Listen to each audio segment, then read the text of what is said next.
दिखती थी।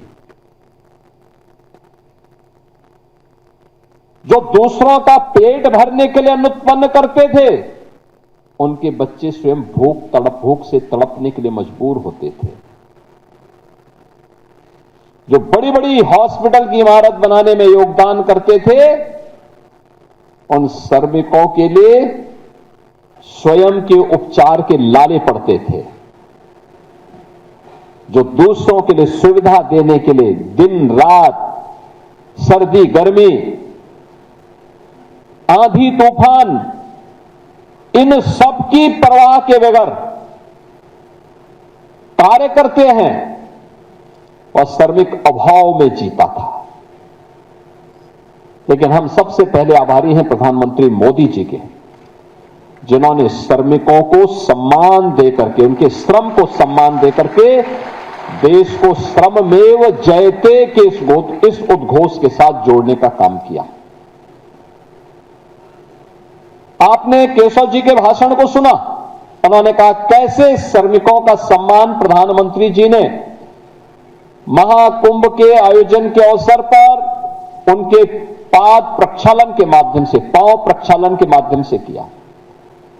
काशी में काशी विश्वनाथ धाम के निर्माण का कार्य हो या अयोध्या में श्री राम जन्मभूमि के निर्माण के दौरान प्रधानमंत्री जी ने पुष्प वर्षा करके उन श्रमिकों के श्रम का सम्मान किया था। और इसीलिए श्रमिक भी किसी गवर्नमेंट के एजेंडे का हिस्सा बन सकता है। यह तभी संभव हो पाया है जब उस प्रकार की संवेदनशील सरकार बनती है।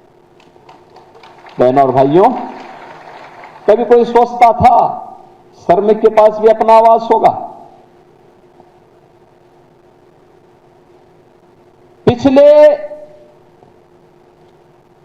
12 वर्ष में मोदी जी के नेतृत्व में 4 करोड़ लोगों को देश के अंदर आवास दिया गया। 4 करोड़ लोगों को। और उत्तर प्रदेश में 65 लाख लोगों को एक एक आवास की सुविधा उपलब्ध करवाई गई। प्रधानमंत्री आवास योजना या मुख्यमंत्री आवास योजना, देश के अंदर 12 करोड़ घरों में एक एक शौचालय बना।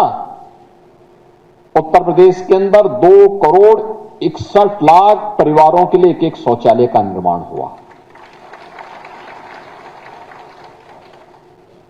अब गरीब भी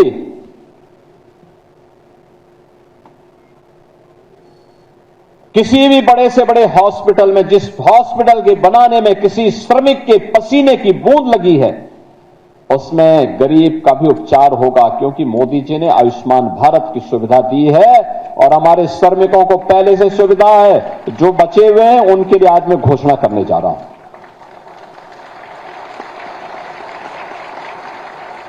उनके लिए भी घोषणा करने जा रहा हूं आज।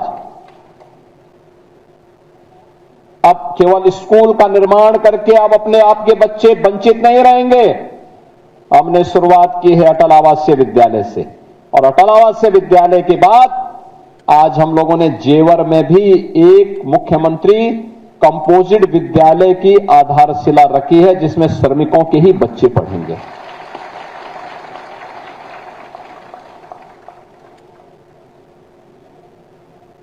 अब आपके लिए सर्दी हो, गर्मी हो, बरसात हो, गैस कनेक्शन के लिए भटकना नहीं पड़ेगा। प्रधानमंत्री उज्ज्वला योजना में मोदी जी ने 10 करोड़ लोगों को फ्री में कनेक्शन उपलब्ध करवाए हैं। और उत्तर प्रदेश सरकार वर्ष में 2 बार होली और दीपावली में फ्री में भरा हुआ सिलेंडर उपलब्ध करवाती है। देश के अंदर 10 करोड़ लोगों को और अकेले उत्तर प्रदेश में लगभग 2 करोड़ लोगों को इसकी सुविधा प्राप्त हो रही है। पहले